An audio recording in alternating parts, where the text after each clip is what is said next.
So let's transition into our main topic. And this is a special one for us because this is somebody who kind of inspired us to do this, right? One of the people, like many people to do YouTube. Like he's like one of the OGs. He's been on YouTube since 2009. That's insane. What? Yeah, he started his channel in 2009. I watched the interview because he talked about he didn't get a press screener until 2016. What? So he went 7 years before he got press screeners. I think 2016 was around the time when I actually really got into like movie tuber land of the side of YouTube because I feel like I stumbled onto it by accident. I think it was like a Screen Junkies thing was the first thing I found and when I was in college, and then it was just like all this, like all like just flooded, like all this stuff just like I was like, oh, and now I'm watching this every day, kind of thing. Yeah, and I agree. I think maybe that's around the time too that like I really started getting into your light was just want to be How disrespectful. dare you, detective? Like just want to be totally disrespectful. I think that's around the time I started getting into the movie tuber space, not really doing anything in it, but like watching everybody, like John Campia, what's the Real Rejects, all those guys, like all the people who are huge right now. Obviously, Beyond the Clever, yeah, like Shout out to John Smith. yeah. I used to watch. What's the black guy name who's now weird? Oh, yeah. Tyrone Magnus. Oh my god. Aaron Magnus, that mother effer. Yeah. Man, when I tell you the grip is strong with that one. Yeah, man. Very disappointing. I saw this one video he did where he was like, I told my woman we was going to Disney World, but we ain't going because it's woke. I was like, woman, get your ass out of this woman's face trying to play around with her emotions because you want to be a bitch. But yeah, going into Shelby Oaks, I was really excited because Chris Stuckmann is one of my favorite reviewers. Every time I watch his review, I learn something, depending on what movie he's talking about. And I was excited to see somebody doing YouTube go to the movie space, started from the ground up, basically, in terms of like going from YouTube to the movie space because he raised money to make the movie and he was just gonna put it out independently. And then because it's so funny, he was able to get Mike Flanagan on because he reviewed one of Mike Flanagan's movies. He saw the review and then reached out. That's really And cool. yeah, and then you like never know who's watching, right? And Exactly. what's that mean? Yeah. What you trying to say? Every time. Hmm. You be wilding out on here, so if anybody pisses anybody out, it's you. I'm tame compared to most people Well, in my yeah, critique. that's fair. That's fair. Shelby Oaks is out. It's finally out. I went in it with modest expectations. I didn't expect a masterpiece. I didn't even really expect a great film because it's his first film. I just wanted something that was really good and entertaining and showed that he has promise. Right. And I went in, I watched it, and I was like, holy crap, he has promise. Yep. Yeah, he has a lot of promise. I definitely want to see him direct another movie again. We'll talk about some of the flaws in the film and some of this other stuff that he needs to improve on. But as of just a film, removing him from it, if it was somebody else that I didn't know directed this, I still really enjoyed this movie.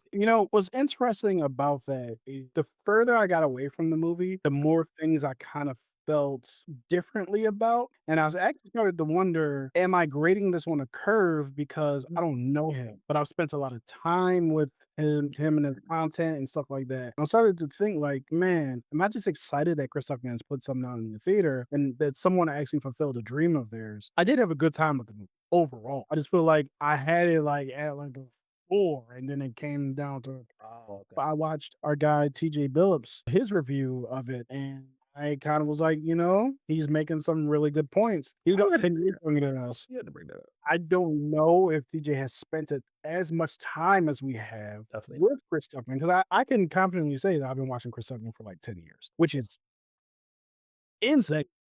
TJ has a more Unbiased. unbiased look at this, right? He may appreciate old Stuckman, but I don't think he's worshiping at the feet. Neither are we of the Stuckman, because we don't worship white men on this channel. I'll tell you that right now.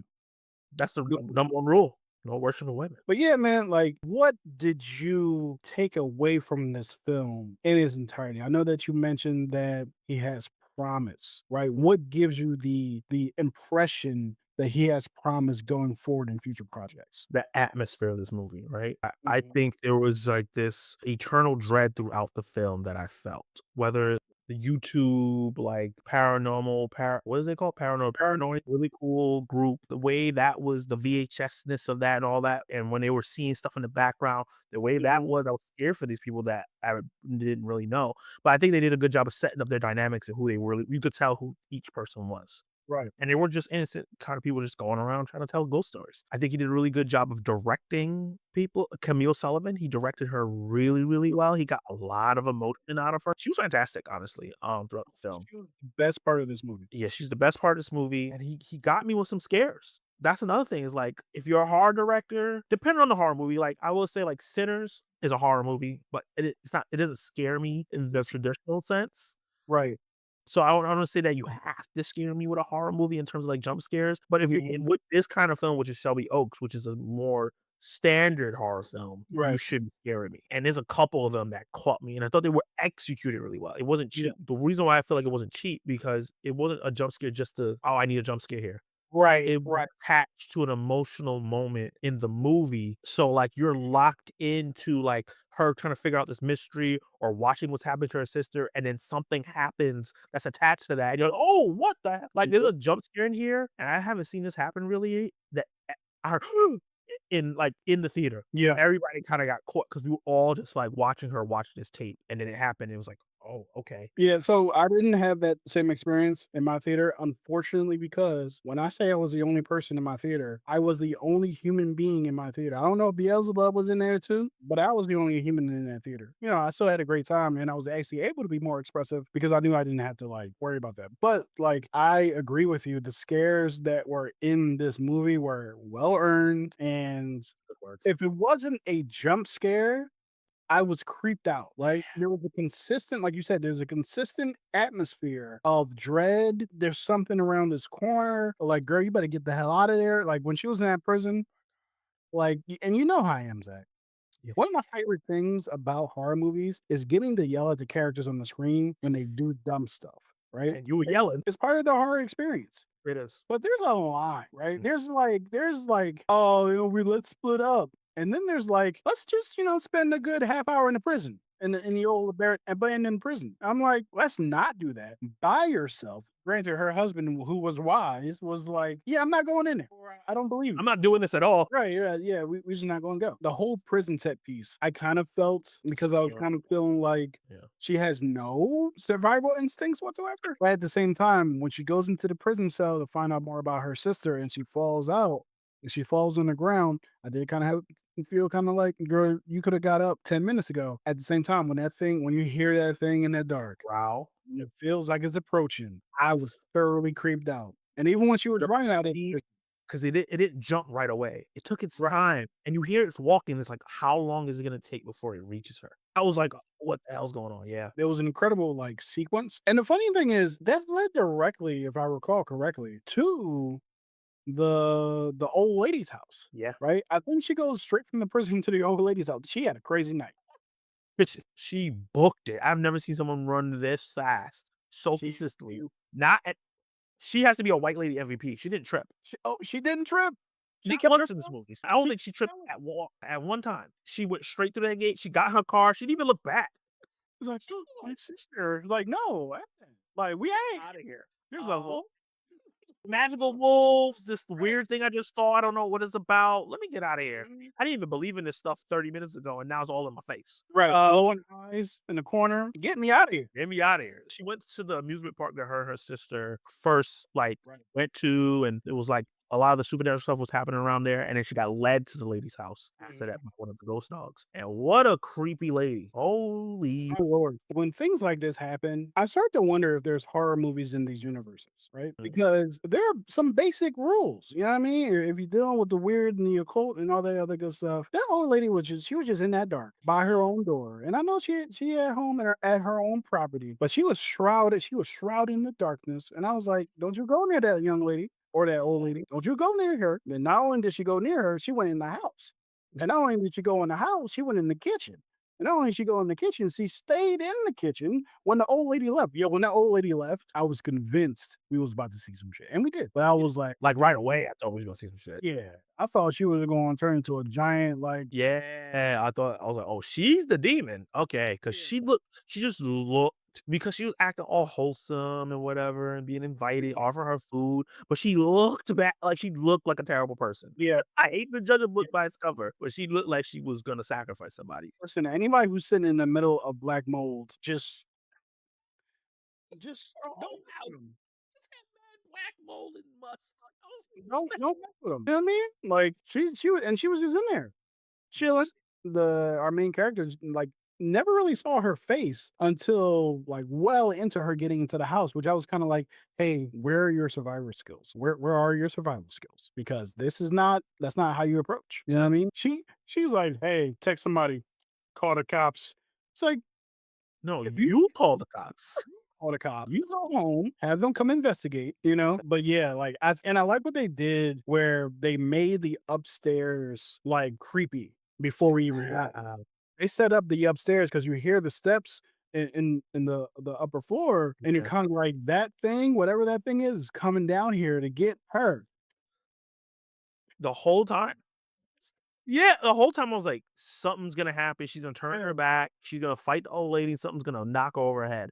And it was Yeah, just that feeling of, "When is it gonna happen?" And then it didn't happen, and I wasn't disappointed because what happened after yeah. in the tunnel, because I thought they were going up, they went down. And that's what I'm talking about, Zach. The survival instincts. Because 'Cause I'm pretty sure the old lady, she went down first, Mhm. and she followed her. Yep.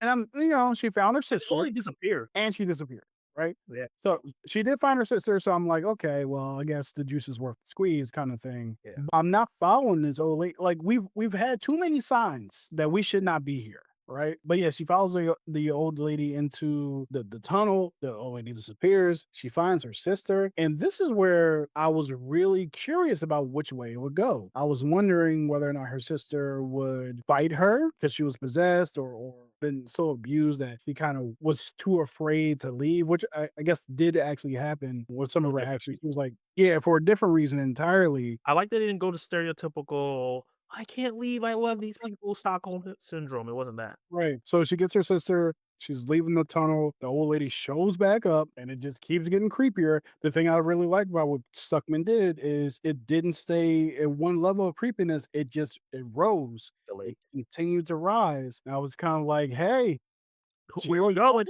she looked back, she saw the old lady at the bottom of the steps with Beelzebub behind her. I was like, yo, you gotta go. With glowing eyes? And then she went upstairs to the top floor. I was like, you One thing you gotta say, they gotta give her those, she closed the door and she was trying to run out, he closed the door, but her which sister was was like, "I smart. gotta go and get my." Yeah. She goes upstairs, she sees the old lady doing the ritual sacrifice, and that scene was crazy. I felt uncomfortable. I was like, "Hey, I don't need to see y'all summoning shit." And you know how we feel about summoning. Don't summon nothing up in here. Prime Kenny Sparks does not like. You know what I'm saying? Soon as I saw the she was cutting the wrist and she was bleeding out Baby, onto the baby. First of all, that's not sanitary. Don't you be bleeding on no baby. not Don't even bleed close. on no babies. You know what I'm saying? That's not cool. And secondly, like, she started calling for BLs, and I was like, hey, we gotta grab your sister, grab the baby, let's get out of here. I was really surprised that they kind of escaped unscathed because BLs he showed up and he was looking. That's one of the interesting things, Zach. How did you feel about BLs just kind of like, man, this is crazy? Just being a spectator. Like, I hope she gets my baby back so I can, go into it. Yeah, he was kind of like he was spectating for a lot of it. He was spectating for a lot of it. I think a lot of that's probably budget reasons from the outside looking in, but inside the movie itself, it felt like what I'm getting from the story is that he was manipulating the family in order to get Mia. Mia is the older sister, right? Yeah, Riley is the one that disappeared because it's like, Yeah. where's Riley Brennan? And Mia is the older sister. And I think even to the point where like that's why she couldn't have a baby because it was a whole big thing of she can't have kids, she can't have kids. I feel like he really wanted Mia, but he ended up getting Riley because Riley was more in tune with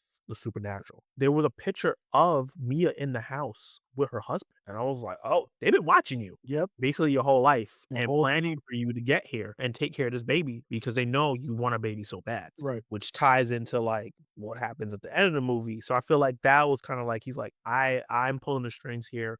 I don't have to physically do anything to you guys because you're gonna do it. I think that they did a good job of telling that aspect of the story. The whole thing with like with the glass breaking and like in the window, I think that they did a really good job of having that be a repeat of story beat. One of the things I really enjoy and love about movies is when they set up a particular meaning for a thing and then it becomes important throughout the story so that when it shows up, you're like, oh shit, this is about to happen, or oh snap, this is what this means. You know what I mean? Or you just have this general idea. So like one of the prime examples of that is in Inception, when you have the spinning top, the wobbles is kind of like, are you awake or not? Like so you set that up in the very beginning of the movie and it becomes important throughout. And I think good movies do a good job of setting the rules for their world Yeah. and using those rules to push the story forward or to Yeah. communicate certain things throughout the film. And I thought that Stuckman did a really good job of using the window break as that recurring theme. Like, he has a good handle on what visually you need to see it in a movie to be Yeah, fully engaged. Because he does a good job of, I don't wanna call it distracting, I don't know what the exact word of this is, but keeping you engaged because there's always something going on, whether it's on an emotional level, a creepy level, or something impresses visually. Because even, right. like, the scene where Riley's friends get killed was just so scary, and then you see the scene multiple times, and every time you see it, it feels different because the Yep. first time you see it, you're trying to figure out what's going on. Second time you see it, you see the thing in the window. Third time you see it, you actually see the thing that killed her friends, and then you see it from a different POV, but it never feels like kinda like when I'm talking about like House of Dynamite, it was the same thing over and over, but it was boring because it didn't add anything. It was the Right. same thing over and over, but it added to the narrative. It Yeah. kept adding to the narrative, like, what is going on? And there's ways to do multiple perspective movies. Like we just saw a great one in Weapons. Like there was multiple perspectives there and it added to it, but it didn't repeat anything really. It was like, hey, here's a little starting point, and now let me tell you where it led to, right? So I think that good movies, especially when you're doing non-linear type storytelling, do that. They trust the audience to understand what it is that they're trying to communicate. I think that Weapons did that well. And I think that this movie did it well. Even though it's not non-linear, it did a good job of trusting the audience with what was going on. Yeah. He didn't handhold a lot, No. I feel like a bad he I guess I'll get into a negative. I think his strength is directing. I think he's a really good director. I don't he's not great just yet, but he's really good and he has a lot of promise. He gets reps, and it's not for nothing money. A lot of people don't understand this movie. He only had $1.4 million to make this movie, and when he made most of the film, he only had $1 million. The other 400,000 came after, so he could add some gore. So it's not even like they gave him more money to add an extra set piece. It was like, Right. oh, this is what you have already. Let's add some gore to it so it can feel like a horror film. So for that amount of money, because some like people were trying to compare it to Talk to Me because those brothers came from YouTube. That was their first film, Okay. but they had $5 million to make that movie. There's a big difference, million and 5 million. It's a huge difference. You know what's funny? I wonder how much of that was what is the gentleman's name? I did not expect to see him in the movie. Oh, you talking about in Shelby Oaks? Yeah, Keith David. Keith David. I didn't The actor. I was like, wait, Keith David? Oh, Yeah. going somewhere. You know what I mean? We are full ADHD moment. Lords. We going somewhere, man. Like Keith David, and of course Keith David killed his scene. He was like he just murdered it. So yeah, man. And how cool? Because I kept thinking about this when I was watching Keith David's scene. Yeah. How freaking cool is it that you're directing your first film? You've been watching movies all your life, and you get to work with Keith David. OG, How OG. cool is Yeah, man. Somebody Everybody was trying not to like fan out. I kept thinking about that too. It's like because like not only are you like you're not on set with Keith David as like a prop person or the holding the boomstick, you're directing Keith. That you're telling Keith that I wonder if Keith David was like Chris. I got this. Yeah, which he's earned it. See, I do this in my sleep. Right. Yeah. You want me to portray the creepiness of the situation? Because that's what I do. I got Yeah, I mean, I got you. So yeah, but the thing I was going to say is, I wonder how much of the budget Keith David was. it. Chuck. Yeah. Yeah. I don't think that if Keith David, because Keith David could have been like, I want my full price, and he would have been totally justified. And if we find out that they paid him his full price, totally justified. I almost feel like Keith David kind of gave him Oh, he had to. a little on cheap. You know what I mean? Keith David cost more than $1 million. And if this movie only cost $1 million, I don't know if Keith David cost more than $1 million. you don't think so? Black actors are severely underpaid. You're right because David Corset got under $1 million for Superman. So yeah, you're right. Yeah, at the same time, we talking about Dave Cornsett compared to Yeah, like, who the hell is David Cornsett? Like, the ending. the divisive part of the thing. I don't know why other people have said it's divisive, but for me, because I was just thinking about this as we have been talking about it, the Riley goes through all that trouble to save the baby, and then a couple scenes later, she tries to kill the baby. Circumstances kind of changed. The baby's got the devil in him now, so it ain't the same baby. Now you got a devil baby. I'm not saying that you should kill your devil child because I don't know what I would do in that situation. I probably wouldn't kill her. I'd probably be like, hey man, let's find you the Xavier School for the Gifted, and you know what I mean. Let's get you the best help we can to find you some Hogwarts. You know what I'm saying? Because Oh, if we could put devils and babies, you know what I'm saying. There's some other stuff going on around here, and there's probably a school for the gifted. You know what I mean? For us, so let's find you the X Academy, and let's enroll you. You know what I'm saying? Because just because you look like a devil, Nightcrawler, doesn't mean that you are one. All right, y'all? facts. Even though that you were kind of, possessed by one. But that's neither here nor there. Yeah, I thought it was really interesting how, like, time has obviously passed. You could tell Mia, like, had this weight lifted off her. She was smiling through that whole Yeah. time. Her skin was glowing. She just looked a lot happier. It's like, I finally got my sister back. She has a baby. I always wanted a baby. I could also help her take care of it. Mhm. I'm happy now. And then I was like, she's too happy. Some it's about to happen. And yeah, Riley ends up deciding, yeah, I can't keep this thing. This thing is a demon. I know I fought for it, but she tried to fight for it before the possession happened. Right. And the old lady did some witch stuff, and then the possession still happened. She's like, we can't keep this thing alive. It's the Antichrist problem. Yeah. And Mia not fully understanding the situation because she's like, if you kill this baby, you're going to jail, and I just got you back. So she's fighting her, trying to stop her, and she gets pushed out the window. Which I feel like Jezebel, Bezalel, whatever that demon is, Yeah, I felt like he lended a hand in that he situation. wasn't handing that because she went through that window hard. Yeah, and easily too. She was just Yeah. kinda like, "Hey, here you go. Here's the window. Here you go." Then she fell and Rip. she got eaten by the wolves. I wonder because I saw a thread a couple days prior to this, and I did not connect this to the movie at all because I didn't know I would. There were some women on the threads who are talking about, justly so, directors having this inclination that torturing women is somehow equals horror. I have an interesting perspective on fridging, but not interesting. I have my own perspective on bridging. Yeah. I can't say it's interesting because who am I to say it's interesting? I do agree that there are some directors who seem hell bent on just hurting women, like, and that's kind of like their thing in their films, and it's kind of like that's a little weird. You know what I mean? You're dumb, Slash. especially slasher. We fight the entire film to get Riley back and just for her to be devoured by wolves. And I know I feel like I just watched a movie where we were trying to achieve a goal and that goal was ripped to shreds. So I don't want to say like why was I here, but in a sense I was kind of like, well there's that. Yeah. You know what I mean? Because just like the sister, me, I was happy Riley was back. Especially when you see everything that Riley went through. Yeah. She went Yeah. through a lot for that to be her ending. But I understood why it happened because when the old lady was saying the spell, it was a protection spell. And it said like protect her from this and this. So if anything tries to endanger the baby, it feels like something's gonna happen to you. So I understood from that part. But I get the whole like, torture women aspect of like horror. It's a lot, right? Like Terrifier is big in that. It's another, one of those franchises. We talked about slasher films doing it all the time. And it feels like when they kill women in those movies is a little longer than when they kill men. Oh, for sure. Men get what's like that. Unless it's Saul. Yeah. So I definitely understand that conversation, especially when it comes to like postpartum. That's kind of the situation in this too. I could kind of see where women can see an issue with that, but I don't necessarily think Chris was trying to do that.